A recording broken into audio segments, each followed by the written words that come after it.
Doctor Baba Saheb Bhimrao Ambedkar ji का 14 अप्रैल 1891 को इनका जन्म हुआ मऊ मध्य प्रदेश में। आप इस सभी बातों से परिचित हैं बच्चे। बात है, आज हम बात करने वाले हैं डॉक्टर बाबा साहेब भीमराव साहब अंबेडकर के योगदान की, कि उन्होंने किस तरह का परिवर्तन लेकर के आया हमारे इस समाज में, और इस समाज की स्थिति क्या थी, और आपको क्या परिवर्तन लाने के लिए प्रतिबद्ध होना चाहिए।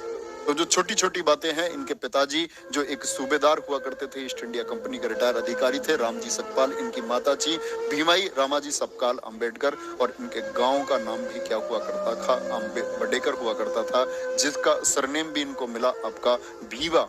छोटे से बच्चे भीमराव को, जिनको भीवा कहा गया, भीवा अंबेडकर इनके गांव का नाम था। बाद में इनके एक शिक्षक ने अपना सरनेम अंबेडकर इनको दिया, जो एक ब्राह्मण शिक्षक थे इनके, जिसके बारे में बहुत प्रचार और प्रसार किया जाता है। तो ये आगे बढ़ते रहे, कहते हैं कि छुआछूत यानी कि अनटचेबिलिटी, लोगों को स्पर्श कर लेने मात्र से लोगों का भ्रष्ट हो जाना, अपवित्र हो जाना, यानी कि इस बच्चे की परछाई, या जो जाति इनकी थी, जिस महार जाति में इनका जन्म हुआ, उसको परछाई मात्र भी कहीं पड़ जाना माना जाता था कि वो व्यक्ति अब छुआछूत के तहत अपवित्र हो जाएगा। तो ऐसा बच्चा जिसकी परछाई से भी लोग बचते हो, जिसकी जाति की परछाई से लोग बचते हुए हो, वो पढ़ते हुए बड़ा हो।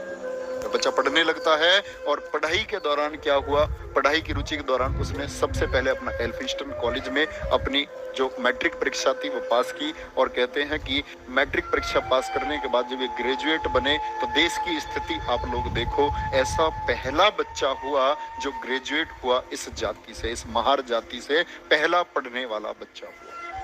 तो आप देख रहे हैं, देश में एक वर्ग ऐसा था जिसको शिक्षा से भी वंचित रखे जा रहा था। तो देश का विकास क्या उसी मानकों पर हो पाता, क्या उसी तरह देश तरक्की कर पाता? भाई सभी जातियां अगर बराबर रूप से पढ़ती और बढ़ती तो देश का नक्शा आज कुछ और होता। लेकिन कुछ जातियों को वंचित कर दिया गया, किस बात से? शिक्षा से। अपनी जाति में पहले व्यक्ति हुए, तो बड़े दुख की बात है, बड़े दुख की बात है। लेकिन कहते हैं कि जब इन्होंने पढ़ना शुरू किया तो पढ़ने में इतने मशगूल हो गए कि किताबों में डूबे रहते, और रातें इनकी किताबों के साथ कटती। पूरी रात कहते हैं कि भीमराव अंबेडकर पढ़ते रहते, और सुबह के समय थोड़ी देर के लिए सोते। पूरी रात पढ़ते, ना इनको खाने की खबर रहती, ना इनको सोने की खबर रहती। बस इनको पता था कि इन कृतियों से लड़ने के लिए मुझको अध्ययन करना होगा।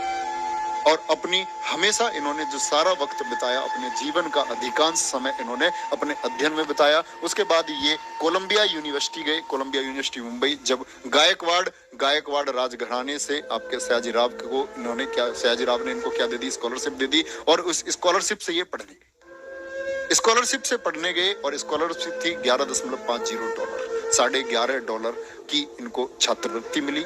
और उस छात्रवृत्ति में जब तक इनकी शादी हो चुकी थी इनकी पत्नी रमाबाई से, तो उस छात्रवृत्ति में से ये अपना खर्चा चलाते, और खर्चा चलाने के बाद में कुछ पैसे बचा करके अपनी पत्नी को भी भारत भेजते, कोलंबिया यूनिवर्सिटी, यानी कि जो अमेरिका में उस समय अध्ययन कर रहे थे। इनकी पत्नी ने इनका भरपूर साथ दिया। कहते हैं कि इनके 4 बच्चों में से, जो टोटल 5 बच्चे थे, उनमें से 4 बच्चे इनके एक्सपायर हो गए, और उन 4 बच्चों का जो गम था, और साथ में जो पत्नी थी इनकी, जो अभावों में जी रही थी, कहते हैं कि कभी भी उन्होंने ऐसा कोई प्रयास या ऐसा कोई संकेत तक भी नहीं दिया कि अंबेडकर का अध्ययन रुक सके। भीमराव अपना अध्ययन कर रहे थे। कहते थे कि उनके पास पैसे का इतना अभाव था कि वो एक समय पाव खा करके अपना गुजारा करते थे, ब्रेड पाव। लेकिन अध्ययन उनका रुका नहीं, और यहीं पर बच्चे उन्होंने मास्टर्स की डिग्री प्राप्त की। एमए उन्होंने हिस्ट्री से भी किया, एमए उन्होंने पॉलिटिकल साइंस से भी किया, और 4 विषय अर्थशास्त्र से उन्होंने एमए किया। इसके बाद में जब उनकी स्कॉलरशिप खत्म होने की बारी आई, तो उसके बाद में ये कहाँ पढ़ने, आपका लंदन स्कूल ऑफ इकोनॉमिक्स से इन्होंने इकोनॉमिक्स में पीएचडी यानी थीसिस किया अपना। जैसा कि इनको स्कॉलरशिप दी गई थी गायकवाड़ राजघराने में, वहां एक शर्त थी कि इनको वापस आकर के आपको नौकरी करनी होगी राजघराने के लिए, आपको मिलिट्री सचिव नियुक्त किया जाएगा। लेकिन जब उस कमरे में इतने बड़े पद पर, मिलिट्री सचिव पद पर ये नियुक्त हुए, तो कहते हैं कि उस राजघराने का एक चपरासी भी इनको फाइल पैक करके पकड़ाता था, और इनके उस ऑफिस से निकलते ही उस कमरे को धोया जाता। यानी लोग मानते थे कि भाई वो अछूत हो जाएंगे। क्या हो जाएंगे? अछूत हो जाएंगे, और किसी अछूत के स्पर्श से वो भी अछूत हो जाएंगे और अपवित्र हो जाएंगे।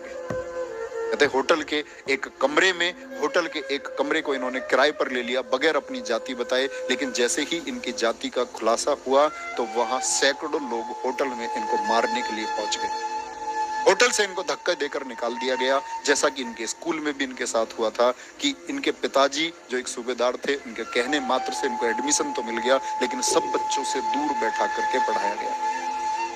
जब एक बार बात हुई कि अंबेडकर से स्कूल में इनके शिक्षक ने पूछा कि क्या अब तुम इस प्रॉब्लम को सॉल्व कर सकते हो बोर्ड पर आकर के, जैसे ये बोर्ड पर गए तो बच्चों ने अपने टिफिन और बैग वहां से उठा लिए कि कहीं अंबेडकर की परछाई उस बैग पर, उन टिफिन पर ना पड़ जाए, नहीं तो वह खाना अपवित्र हो जाएगा। समझ रहे हो? अपवित्रता की परिभाषा आपको समझनी होगी कि एक व्यक्ति जन्म से अपवित्र कैसे हो गया। एक किसी शूद्र को हमने अछूत किन आधारों पर कह दिया, ये प्रश्न आपको स्वयं से करना होगा। इसके बाद की बात आती है, बच्चे अध्ययन चलते रहते हैं। इनकी दो पत्नियां, एक पत्नी इनकी रमाबाई थी जो शुरुआती काल में एक्सपायर हो गई थी, दूसरी थी इनकी पत्नी डॉक्टर सविता अंबेडकर, ये पहली पत्नी है इनकी रमाबाई। तो कहते हैं कि अध्ययन में इतने मशगूल हो गए और इनके पास इनकी किताबों का जो संग्रह था, इनके नजदीकी लोग बताते हैं कि 1940 के पास में जो इनकी किताबों का संग्रह 8000 हुआ करता था, 1956 में जब इनकी मौत हुई तो इनकी किताबों की संख्या 35,000 पहुंच चुकी थी। हर शाम जामा मस्जिद ये जाते अपने, क्योंकि ये एक वकालत अपनी कर चुके थे, कहते थे पूरे दिन वकालत करने के बाद में शाम को इनका समय जाता किताबें खरीदने के लिए जामा मस्जिद के बाजार में, और हर रोज इनके हाथ में नई किताबों के बंडल हुआ करते। रात को उनका अध्ययन करते और इनका अध्ययन इतना गहरा अध्ययन था कि इनको खाने तक की, सोने तक की फिक्र नहीं रहती। कहते हैं एक बार इनके नौकर जो गेट पर आए, किसी कारणवश किसी प्रोग्राम में जाने की वजह से लेट हो गए, जो इनके साथी भी थे, इनका सहयोग करते थे इनके काम में, तो गेट नहीं खटखटाया, बाहर मेन गेट पर ही सो गए कि कहीं अंबेडकर के अध्ययन को कोई विघ्न ना पहुंच जाए। बाबा साहेब जब उठ करके बाहर गए रात को टहलने के लिए, खुली हवा लेने के लिए, तो उन्होंने देखा कि वो जो सहयोगी है वो बाहर सोया हुआ है, तो रात को उन्होंने भी उसको नहीं उठाया और अपना कोट उड़ा करके आ गए। तो मतलब इतने लगनशील थे, क्योंकि ये जानते थे कि ये जो क्रूतियां हैं ये मैं तब ही दूर कर पाऊंगा जब मैं इनके बारे में अध्ययन करूंगा। और एक कथन है दोस्त, अगर हम देखते हैं दुनिया के दो प्रमुख राष्ट्रों को, जिसमें एक नाम आता है रूस का जिसके निर्माण करता है स्टालिन, और दूसरा शक्तिशाली देश है अमेरिका जिसके निर्माण करता है अब्राहम लिंकन, दोनों ही निम्न वर्ग से थे। तो एक बात आई, जब निम्न वर्ग में पैदा एक व्यक्ति देश को इतना मजबूत बना सकता है कि स्टालिन रूस को, यहाँ आज जहां रूस है स्टालिन को इसका श्रेय जाता है और अब्राहम लिंकन को श्रेय जाता है अमेरिका के निर्माण का, तो फिर हमारे देश में ऐसा भेदभाव करने का हमको क्या फल प्राप्त हुआ और क्या हमने इससे बदलाव कर लिया, कैसा बदलाव हम कर पाए? ये प्रश्न हमें खुद से करना चाहिए कि ये जो वर्ण व्यवस्था, जाति व्यवस्था हमने बनाई, जिसमें हमने जन्म के आधार पर ये तय कर दिया कि ये जो व्यक्ति है ये किसके द्वारा, कुछ स्मृतियों के द्वारा ये सिद्ध किया है। मैंने आपको पढ़ाया वेदों के बारे में, वेदों में मैंने बताया कि जब ऋग्वेद आपका सबसे प्राचीन कालीन वेद लिखा गया, तो उस समय जो आपकी जाति व्यवस्था थी वो जन्म के आधार पर ना होकर के कर्म के आधार पर थी। लेकिन जैसे जैसे नए वेदों का जन्म हुआ, जैसे जैसे अथर्ववेद लिखा गया, तो कन्या जन्म की निंदा की गई, स्त्रियों की निंदा की गई, शूद्रों की निंदा की गई। यानी मनुष्य को जो विकसित होना था, मनुष्य ने अपने विकास होने के बजाय खुद को एक गड्ढे में, एक नकारात्मकता के साथ में जोड़ना शुरू कर दिया और एक झूठे दंभ का खेल शुरू हुआ, जिस झूठे दंभ का सबसे बड़ा कारण हुए उस समय की सामंतवादी व्यवस्था, यानी उस समय के वो लोग जिनके हाथ में रिचुअल्स, रीति रिवाज थे, जिनको हम लोग ब्राह्मणों के नाम से भी जानते हैं। अंबेडकर जी का एक कथन था, अंबेडकर जी ने एक बात कही थी कि मैं ब्राह्मणों के खिलाफ नहीं हूं, लेकिन मैं उन क्रूतियों के खिलाफ हूं जो ब्राह्मणवाद का हिस्सा है, और उसी के चलते हुए ये खिलाफ हुए। बोले कि एक ही देश में पैदा हुए जन्म के आधार पर आपने एक बच्चे को कैसे दूर फेंक दिया, कैसे आपने किसी को अछूत की श्रेणी में डाल दिया। व्यक्ति का हमेशा बच्चे आधार होना चाहिए कर्म, जिसके नीच कर्म है वो निम्न वर्ग का व्यक्ति कहलाना चाहिए। और आप लोग क्या करते हैं, जो गलत तरीके से गलत साधनों का प्रयोग करके धनवान बने हैं, आप लोग उनको अपने सिर पर बैठाते हैं, आप लोग उनकी इज्जत करते हैं। और एक साधारण व्यक्ति को आप उसके जन्म के आधार पर किसी जाति विशेष से जोड़ करके निम्न वर्ग के कह करके आप स्वयं को ऊंचा महसूस करते हैं और बोलते हैं कि मैं ऊंचा हूं। और ये सारा काम हुआ सुंग काल में, पुष्यमित्र सुंग के समय, जब बौद्ध धर्म अपने बच्चे कहते हैं कि पुरजोर प्रयास पर था, अपने उच्चतम विकास की तरफ था बौद्ध धर्म, तब ब्राह्मणों की प्रतिष्ठा को स्थापित करने के लिए सुंग काल में इस तरह के कार्य किए गए। जैसा कि आप एक स्क्रिप्ट देखते हैं, मनु स्क्रिप्ट, मनु स्मृति। तो कहते हैं कि बहुत सारे लोग कहते हैं कि मनु स्मृति को माने या ना माने। तो दोस्त, मैं आपको एक बात कहना चाहता हूं, अभी ना तो शायद आपने मनुस्मृति पढ़ी होगी, ना मनुस्मृति के कुछ तथ्यों को आपने जानने की कोशिश की होगी। हम सब लोग बहकावे के शिकार लोग हैं। जैसा कि मैंने आपको बता रखा है, Asiatic Society of Bengal 1784, William Jones, जिसने मैक्स मूलर की सहायता से क्या किया, भारत के वेदों को, भारत की स्क्रिप्ट्स को, भारत के जितने भी उपन्यास किया, उनका अंग्रेजी अनुवाद किया, जिसमें जो मूल प्रति थी उनको बदला गया, मूल प्रतियों को बदला गया और लोगों के सामने पेश किया गया। क्या मनुस्मृति हमारे जीवन का आधार हो सकती है? नहीं बच्चे, कोई भी पूछे, वेदांत वे चीजें हैं जहां कोई भी तथ्य आपको गलत मिल ही नहीं सकता। आप वेदांत का अध्ययन करिए, सबसे सेंटर में है उपनिषद, बाकी कोई चीज सेंटर पे नहीं है, क्योंकि उन चीजों को आप कभी तय ही नहीं कर पाएंगे कि ये चीजें बदली। अंबेडकर जी अपने संघर्ष में आते हैं कि ये देश ऐसा देश जिसमें एक ही जाति के लोग, और हम लोग अपने धर्म पर एक मजबूती के नाम से हम ये बोलते हैं, हिंदू धर्म जिंदाबाद। इस तरह के आधार पर ऐसा हिंदू धर्म जिसको आपने 6000 जातियों में बांट दिया, 6000 जातियों में बट चुका ये सनातनी धर्म, आप कैसे कहते हैं कि हम हिंदू हैं?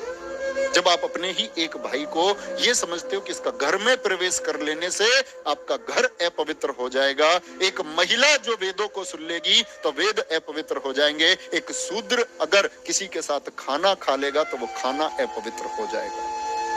ऐसी सनातनी व्यवस्था पर हम लोगों को सवाल उठाने चाहिए। हम लोगों को संभाव की दृष्टि से बच्चे आज विकसित होता देश है। और गांधी जी ने एक बार कहा था अंबेडकर जी के कथनों को देखते हुए कि अस्पृश्यता जो है वो अपने अंतिम पड़ाव पर है। बात समझना, अस्पृश्यता अपने अंतिम पड़ाव पर है। तो अभी अंबेडकर जी को इसके लिए धर्म नहीं छोड़ना चाहिए, जब उन्होंने धर्म छोड़ा और बौद्ध धर्म में शामिल हुए। तो मेरा प्रश्न आप लोगों से है, क्या सच में आज जो गांधी जी का कथन था 1930 के समय का और 1950 के बीच में अवधारणा चलती रही कि अस्पृश्यता खत्म हो जाएगी, क्या बच्चे अस्पृश्यता अब खत्म हो चुकी है? सिर्फ एक बार बोलो यस और नो।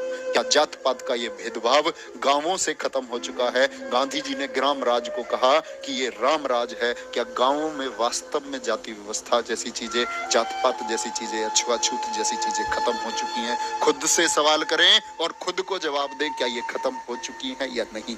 क्या हम इसको बढ़ता हुआ भारत, क्या हम इसको डेवलपिंग इंडिया या स्किल करता हुआ इंडिया, या आप इसको दुनिया का विश्व गुरु भारत कहने की स्थिति में है या नहीं? ये सवाल आपको खुद से करना होगा।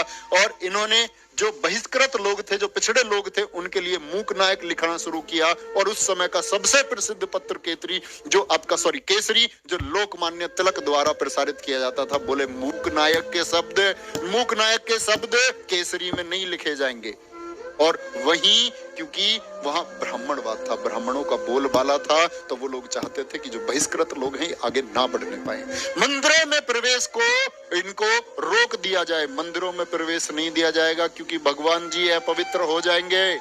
भगवान जी ने स्वयं कहा था कि शूद्रों को मत भेजो। कौन भगवान जी किससे कहे थे?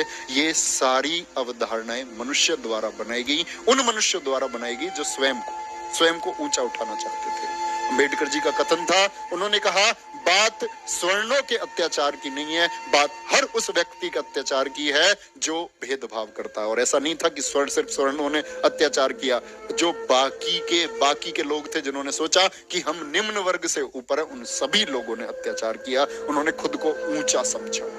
उन्होंने खुद को ऊंचा समझा तो अंबेडकर जी ने कहा कि एक नाली साफ करने वाला व्यक्ति, मल ढोने वाला व्यक्ति, आपका कूड़ा ढोने वाला व्यक्ति अगर आपकी गलियों की सफाई कर रहा है तो वो तो अपवित्र व्यक्ति, आप उससे ऐसे ही काम क्यों करवाते हैं? जिस व्यक्ति की परछाई मात्र से सब कुछ अपवित्र हो जाता है। इसीलिए बच्चे पानी में, पानी पीने तक के पर रोक, क्योंकि आप पानी नहीं पी सकते। आप तालाब का पानी, एक सार्वजनिक तालाब का पानी जो सबके लिए होना चाहिए, नीची जाति के लोग नहीं पी सकते। इन्होंने क्या किया? प्रदर्शन किया, लड़ाई लड़ी। और बच्चे जब अपने हक की बात होती है ना, हक की बात होती है तो आपको लड़ना चाहिए, आपको झुकना नहीं चाहिए। कभी नहीं झुकना है। जब अपने हक की बात होगी, जब आपके दमन की बात होगी तो किसी को भी झुकना नहीं चाहिए। बोले पानी हम पिएंगे। चवदार, चवदार कथा के नाम से प्रसिद्ध महाड़ सत्याग्रह 1927 में हुआ। सब लोग खिलाफ हो गए। डिस्ट्रिक्ट मजिस्ट्रेट से लेकर के उस समय के स्वर्ण लोगों के दबाव के चलते हुए आदेश दे दिया गया कि आप जो तालाब है उसके नजदीक नहीं पहुंचेंगे। महिलाएं जिनको घुटने तक साड़ी पहनने का अधिकार था, इन्होंने बोला आप सामान्य तरीके से कपड़े पहनिए और अपने पैरों को ढक करके, बाकी आम लोग जैसे कि आपका साड़ी पहनते हैं ऐसे आप साड़ी पहनिए। इस तरह के बदलाव इन्होंने किए। लोगों को इन्होंने इकट्ठा किया और जोड़ा और बोले कि जो सामाजिक कुरीति है उनके खिलाफ आपको आवाज उठानी होगी, आपको शिक्षित होना होगा, आपको शिक्षित होना होगा, अपने हक के लिए आपको लड़ना होगा। ये देश भारत है, यहाँ कोई व्यक्ति जन्म से ऊंचा और नीचा नहीं हो सकता। यहाँ व्यक्ति ऊंचा और नीचा होगा तो अपने कर्म से होगा, अपने कर्म से होगा। मनुस्मृति दहन हुआ, मनुस्मृति को जला दिया गया। आज तक विवाद है बच्चे। तमाम विश्लेषकों, तमाम वैज्ञानिक जो सोच के व्यक्ति हैं, जो खुद को धर्म से जोड़ लेते हैं, है ना, जो ये नहीं सोच पाते कि भाई ऐसा क्यों है। जैसे बहुत से लोगों को आप पाएंगे कि भीमराव अंबेडकर जी का संघर्ष ये है कि हम आज स्वर्णों को आरक्षण के रूप में झेलना पड़ रहा है। ऐसा नहीं है दोस्तों, ऐसा नहीं है। जैसे एक कथन है, एक 6 फुट ऊंची दीवार है, उसके पीछे एक 6.25 फुट का व्यक्ति खड़ा है। वो दीवार के पार का मैच देख सकता है, लेकिन 5 फुट का व्यक्ति उस दीवार के पार के मैच को नहीं देख सकता। आपको उसको पुश करके उसको कम से कम इस ऊंचाई तक लाना होगा। यही आरक्षण का आधार है। मैं हमेशा कहता हूं आपसे, आप अध्ययन कीजिए देश की स्थिति का, कि देश के जो टॉप मोस्ट व्यक्ति हैं, जो देश को चलाते हैं, चाहे वो न्यूज एंकर हो, चाहे वो देश के अधिकारी हो, या फिर देश के आपके डॉक्टर्स हो, आपके इंजीनियर्स हो, या बाकी जो ऊंचे पदों पर आसीन व्यक्ति हैं, आप पाएंगे कि 90% लोग स्वर्ण लोग हैं। तो ये लोग 10% क्यों रह गए? तो ये आरक्षण आधार है कि उनको पुश करके उनको एक समान तरीके तक, एक समान लेवल, एक समान स्तर तक उनको पहुंचाया जाए, सभी लोगों को वहां पहुंचाया जाए। लेकिन आरक्षण के आधार में कमियां ये हो जाती हैं कि आर्थिक आधार पर होना चाहिए।